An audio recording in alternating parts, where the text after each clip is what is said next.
அண்மை செய்தி. ஆளுநர் மாளிகையிலிருந்து இன்னும் அதிகாரப்பூர்வ அறிவிப்பு எதுவும் வரவில்லை. நாளை தாவேக தலைவர் விஜய் முதல்வராக பதவியேற்பது தொடர்பாக ஆளுநர் மாளிகையிலிருந்து அறிவிப்பு இதுவரை வரவில்லை என்ற தகவல் கிடைத்திருக்கிறது. விவரங்களை எமது செய்தியாளர் சுரேஷ் விவரிக்க கேட்கலாம்.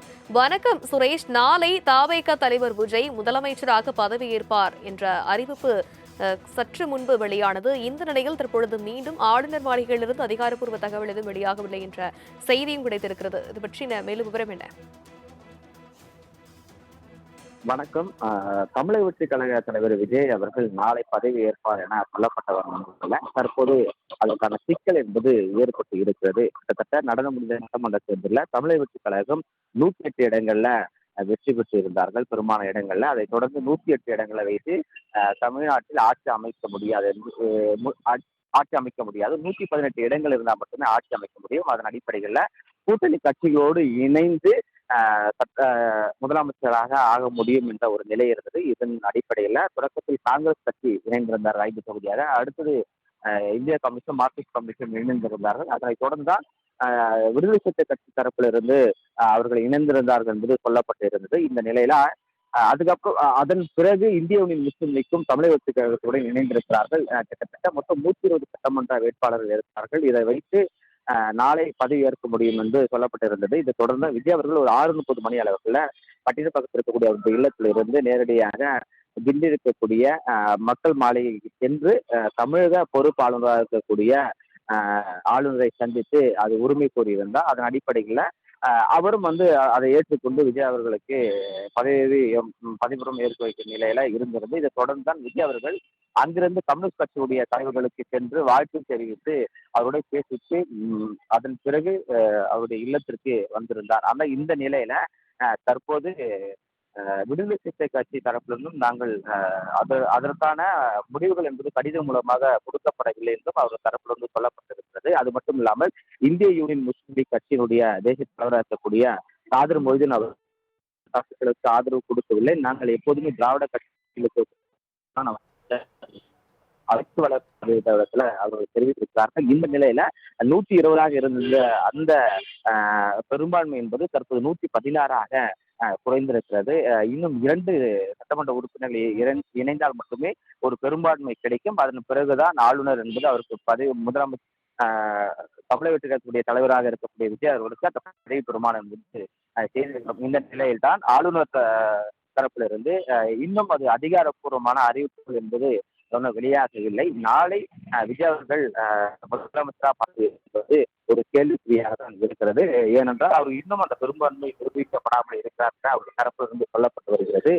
இந்த நிலையில் தான் விஜய் அவர்கள் நாளை காலை பதவியேற்கக்கூடிய இருந்த அந்த விழா என்பது நடைபெறுமா இல்லை நடைபெறாதா என்று மாபெரும் கேள்விக்குறியாக இருக்கிறது. ஏனென்றால் 11:30 மணிக்கு இந்த பதவியேற்பு விழா நடைபெறும் என்று சொல்லப்பட்டிருக்கிறது. இதன் காரணமாகவே காங்கிரஸ் கட்சியினுடைய ராகுல் காந்தி அவர்களும் ஆட்சி அவர்களும் தமிழகத்துக்கு வருவதற்கான அந்த நடைபெற்று வருகிறது. அது மட்டும் இல்லாமல் அங்க இருக்கக்கூடிய நேரு உள் விளையாட்டு அரங்குல பல ஏற்பாடுகள் தொடர்ச்சியாக நடைபெற்று வருகிறது. அங்க காவல்துறை குவிக்கப்பட்டு அதுக்கு என்னென்ன ஏற்பாடுகள் ஒரு பக்கம் நடந்து வரக்கூடிய சூழல்ல தற்போது இதோடைய நிலையின் காரணமாக ஆளுநர் மாளிகை இந்த அறிவிப்பு வந்திருக்கக்கூடியது ஒரு பரபரப்பாக இந்த அரசியல் களத்துல பார்க்க விஜய் அவர்கள் நாளை 11:30 மணிக்குள் முதலமைச்சராக பதவி ஏற்பதற்கு முன்னால் 118 சட்டமன்ற உறுப்பினர்கள் அவரு நிரூபித்தால் மட்டுமே தான் அவர் பதவி பிரமாணத்தை ஆளுநர் என்பது செய்து வைப்பார். அப்படி இல்லை என்றால் அந்த முதலமைச்சருடைய பதவி ஏற்பது என்பது தடைபடுவதற்கான அந்த வாய்ப்பு இருக்கும் என எதிர்பார்க்கப்படுகிறது. சுரேஷ், இடதுசாரிகள் இரு கட்சிகளும் ஆதரவு தெரிவித்திருக்கிறார்கள் தாவேகாவுக்கு. அதனைத் தொடர்ந்து விசிகவும் ஆதரவு தெரிவிக்கும் என்ற நிலைப்பாட்டில் இருப்பதாக செய்திகள் வந்தன. இந்த சூழல்ல விசிக இன்னும் அதிகாரப்பூர்வமான ஆதரவு இன்னும் தெரிவிக்கவில்லை. இதற்கான காரணம் என்னவாக இருக்கிறது? தொடர்ந்து இந்த ஆளுநர் மாளிகையிலிருந்து அழைப்பு விடுக்கப்படாததற்கான காரணமும் என்னவாக பார்க்கலாம்? நிச்சயமாக தமிழக வெற்றி கழகத்தில் தொடக்கத்தில் காங்கிரஸ் கட்சி என்பது கூட்டணி இணைந்திருக்கிறார்கள். 5 சட்டமன்ற தொகுதி உறுப்பினர் இணைந்திருந்தார்கள். அதனைத் தொடர்ந்து மார்க்சிஸ்ட் கம்யூனிஸ்ட் கட்சியும் இந்திய கம்யூனிஸ்ட் கட்சியும் ஆதரவு தெரிவித்திருந்தார்கள். அந்த ஆதரவு என்பது ஒரு வாழ்முறை இல்லாமல் ஒரு கடிதம் மூலமாக அவங்களுடைய கட்சி தரப்பில் இருந்து மாநில செயலாளர் இருக்கக்கூடிய சண்முகம் அவர்களும் வீரபாண்டி அவர்களும் இருவரும் கையொப்பமிட்டு தான் நாங்கள் முழு மனதோடு தமிழக வெற்றிக் கழகத்திற்கு எங்களுடைய ஆதரவை தருகிறோம் என்று அவர்கள் கடிதம் மூலமாகவும் தெரிவிக்கப்பட்டிருந்தது. ஆனால் எப்போதும் அந்த கடிதம் மூலமாக தெரிவிக்கக்கூடிய அந்த செய்தி என்பதுதான் உண்மையாக பார்க்கப்படுகிறது. ஆனால் விடுதலை சிறுத்தை கட்சியின் சார்பாக இருந்து இதுவரை எந்த கடிதமும் விஜய் அவர்களுக்கு இதுவரை அவர்கள் கையொப்பமிட்டு கொடுக்கவில்லை என்றால் அது வாய்மொழியாக அவர்கள் சொல்லியிருக்கிறார்கள். ஆனால் நிச்சயமாக அவர்கள் எங்களுக்கு தான் அந்த ஆதரவு தெரிவிக்கிறார் என்று தமிழக வெற்றி கழக தரப்பிலிருந்து சொல்லப்பட்டு இருந்தது. என்றால் விடுதலை சிறுத்தை கட்சிகளோடு தமிழக வெற்றியுடைய முக்கிய நிர்வாகிகள் தொலைபேசி வாயிலாகவும் நேரடியாக சென்று அவர்கள் அந்த பேச்சுவார்த்தையில் தொடக்கத்திலிருந்து ஈடுபட்டு வந்திருந்தார்கள் 2-3 நாட்களாக. இன்றுதான் அதனுடைய முழு வடிவம் பெற்று நாங்கள் தமிழக வெற்றிகளுக்கு என்னுடைய ஆதரவு தருகிறோம் என்று தொடக்கத்தில் சொல்லப்பட்டு இருந்தது என்பது அது உண்மைதான். அது செய்தியாக என்பது வெளிவந்திருந்தது. ஆனால் கடிதம் மூலியமாக இதுவரைக்கும் வரவில்லை. அவர்கள் தரப்பிலிருந்தும் கேட்டார்கள், நீங்கள் கடிதம் மூலியமாக கொடுத்தால் மட்டுமே அது ஒரு உணர்வுபூர்வமாக அதை எடுத்துக்கொள்ள முடியும். ஏனென்றால் பிரச்சனை வராமல் இருக்க கடிதம் தான் எப்போதுமே ஒரு சாட்சியாக இருக்கும் என்று ஒரு தரப்பில் சொல்லப்பட்டிருந்தாலும் கூட அந்த கடிதங்கள் என்பது நாளை காலை சரியாக ஒரு 10 மணி இல்லை 10:30 மணி அளவில் எங்களுடைய தரப்பில் இருந்து அது கொடுக்கப்படும் என்று அவருடைய தரப்பு விடுதலை சிறுத்தை கட்சியுடைய தரப்பில் இருந்து சொல்லப்பட்டு இருந்தது. இதன் எதிரொலியாகத்தான் பெரும்பான்மையோடு இருக்கிறது விஜய் அவர்கள் ஆளுநரை சந்தித்து முதலமைச்சர் பதவி பிரமாணம் செய்து வைக்க வேண்டும் என்று அவருடைய தரப்பிலிருந்து கோரப்பட்டிருந்தது. இந்த நிலையில தற்போது விடுதலை சிறுத்தை கட்சியினுடைய இருக்கக்கூடிய தொல் திருமானா அவர்களும் இந்திய யூனியன் முஸ்லிம் கட்சியுடைய தேசிய தலைவராக இருக்கக்கூடிய காதர் மொய்தீன் அவர்களும் அண்ணா அறிவியத்தில் இருக்கக்கூடிய முதலமைச்சருடைய அவர்களை சந்தித்து அந்த பேச்சுவார்த்தையில ஈடுபட்டிருக்கிறார்கள். அப்போ ஒரு பெரும் கேள்விக்குறியாக இருக்கிறது. என்றால் கூட்டணி கட்சிக்குள் இருந்தால் அவர்கள் எப்படி நேரடியாக முன்னாள் முதலமைச்சராக இருக்கக்கூடிய மு.க. ஸ்டாலினை சந்தித்து பேசிவிட முடியும்?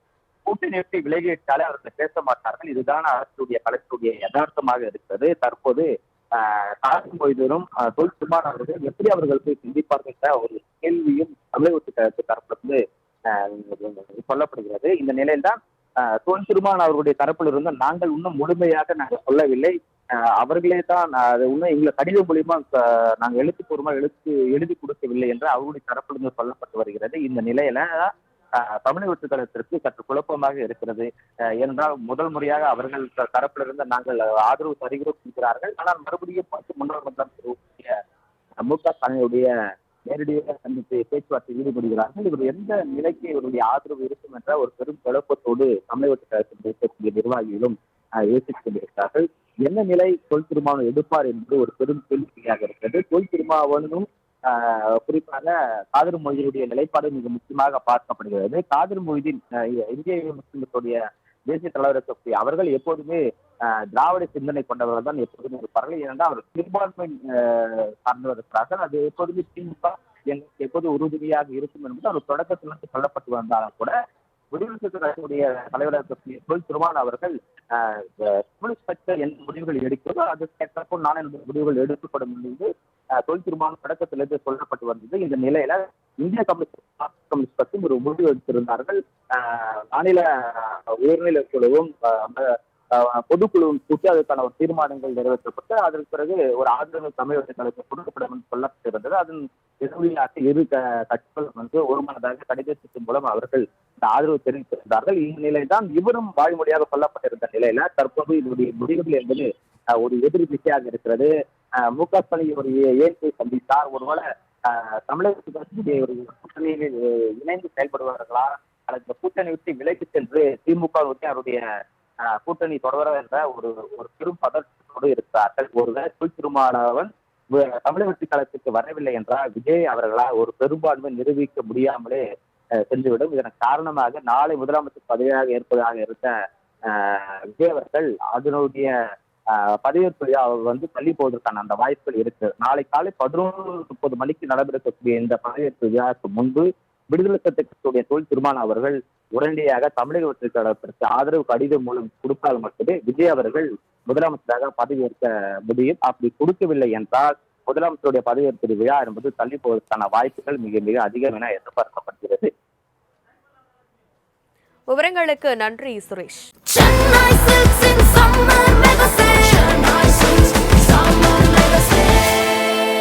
The Chennai Silks in Mega Summer Sale.